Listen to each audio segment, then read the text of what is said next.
قربانی کے جانور کا خون اور اس کی ہڈیوں کا حکم، جس جانور کو ہم اللہ کا قرب حاصل کرنے کے لیے قربان کرتے ہیں اس جانور کا خون نالی میں بہا دینا، اس کی ہڈیوں کو راستوں پر ڈال دینا، کوڑیوں پر ڈال دینا، گلیوں میں ڈال دینا، ہمیں اسلام اس کی اجازت نہیں دیتا ہے۔ اس کے خون کو نالی میں بہا دینا، نالیوں کو رنگین کر دینا، ہمارے اس فعل سے، ہمارے اس عمل سے ایک غیر مسلم تو غیر مسلم، مسلمان بھی اس کو پسند نہیں کرتا ہے، مسلمان بھی اسے اچھا نہیں سمجھتا ہے۔ کیوں؟ اس لیے کہ ایذا پہنچانا ایذائے مسلم حرام ہے۔ تو ہمیں اسلام ایک مسلمان تو مسلمان، غیر مسلم تک کو ستانے کی اجازت نہیں دیتا ہے،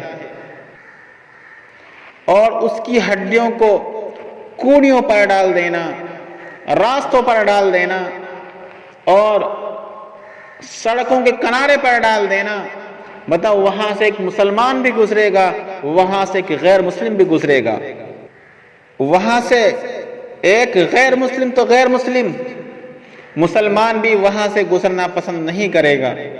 اگر وہاں سے گزرنا پڑے گا تو ناک پہ ہاتھ رکھ کے وہاں سے گزرنا پڑے گا، اپنی ناک کو بند کر کے وہاں سے گزرنا پڑے گا، کیونکہ وہاں سے اسمیل آئے گی، وہاں سے بدبو آئے گی۔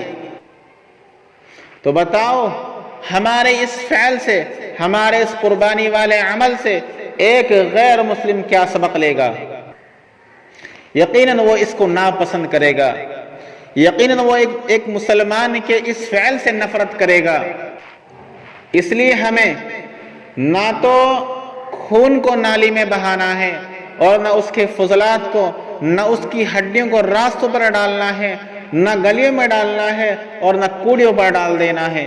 ہمیں اس کے خون کو بھی دبا دینا ہے، اور ہمیں اس کی ہڈیوں کو بھی دبا دینا ہے۔ ہمیں اس کے تمام تر فضلات کو، تمام تر گندگی کو ہمیں دبا دینا ہے۔ ہمیں پورے انتظام سے قربانی کرنا ہے، ہمیں باپردہ قربانی کرنا ہے، اور ہمارے اس فعل سے، ہمارے اس قربانی والے عمل سے جو غیر مسلم نفرت کرتے ہیں، ہمیں ان کو یہ تعلیم دینی ہے کہ ہم شریعت کے دائرے میں رہ کر کے قربانی کرتے ہیں،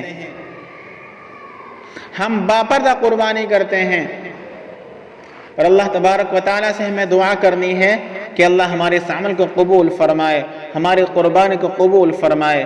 اللہ ہم سب کو جو کچھ باتیں میں نے کہی، ہم سب کو اس پر عمل کرنے کی توفیق عطا فرمائے۔ وما علینا الا البلاغ۔